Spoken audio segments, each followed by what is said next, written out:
Welcome back. In this lesson. We will take a closer look at the syntax and structure of Perl program. Understand Perl's syntax is crucial for writing clean, efficient and error-free code.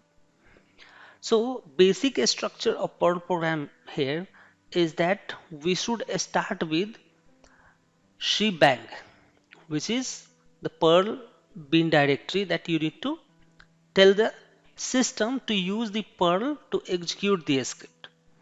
Then we have to use these all are called directives use a strict warning. These are directives enforces good coding practices and help catch potential errors.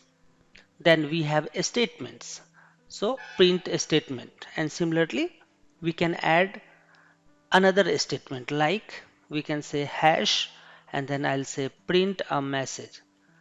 This is also a statement but we used to say as comment line.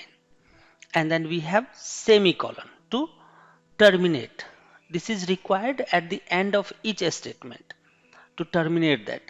We have slash n for the new line, and then you can just use to run it and execute. Another thing is you can add comments. So adding comments makes your code easier to understand the Perl. So whenever we write comment, we should start with hash and then you can write it. So Perl doesn't built in multi-line comment, but you can use a plain old documentation block. So here, if we have multiple lines and we want to make it comments, one way is you can use hash for single line comment, and if you want multiple line comments, then you have to use pod, which is plain old documentation block, which will start with equal to and write here any message, start comment, and then let's say you want to end here, then you have to write equal to cut. Equal to cut will stop the compiler to make it green code, and then rest of the code will execute.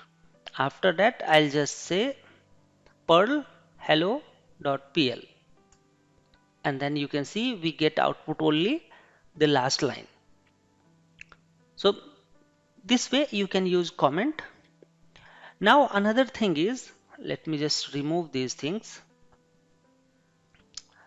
or just let it be. I'll just make it cut here. So next thing is a case sensitivity in Perl. Perl is case sensitive language, means if I'll write here, let's say variable declaration my, and then I'll use dollar name equal to, let's say I'll say Chandan, and then in the next line I'll say dollar name equal to Kumar.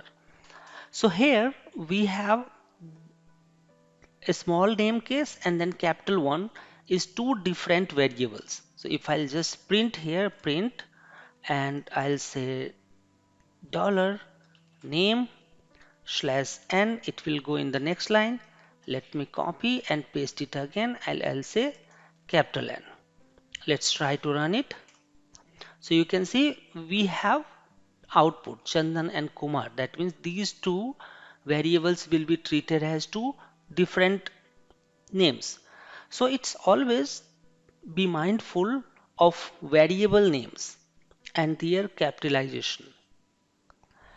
Then next thing is a statement and blocks structure.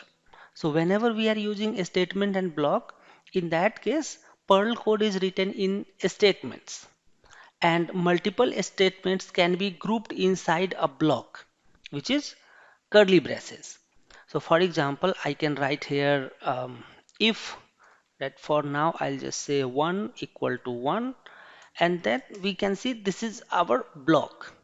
You can write any code here. So I'll say if print, and here I'll say this is condition, this is conditional statement, and then we can put /n so that it will go into the next line. Always remember, statements ends with semicolon, and blocks should be inside curly braces. And one more important thing, indentation is not required, but improve the readability. So if you write all in same line, that is also fine, it will not break your code, still it will work. But if you put indentation proper, then your code will look good. So common problem that we usually get while writing Perl script is we forget to add semicolon. So if I'll not write semicolon, let's try to run. You can see still it's working, but the thing is, it is always suggested that once you terminate a statement, we should use semicolon. And then also we should use a strict enable, so that if you forget any variable name or anything, in that case you will get proper message. So for example, I'll remove this strict, I'll just make it, and from here let's remove this my word variable declaration. Let's try to run it. Still it's working, but we should use that strict mode, so it will tell us that whether undeclared variable available or not. So now that you understand Perl basic syntax and structure, you are ready to dive deeper into variables. Next session we will explore scalar variables in detail, and we'll try to work on that variable parts. Thank you. See you in the next.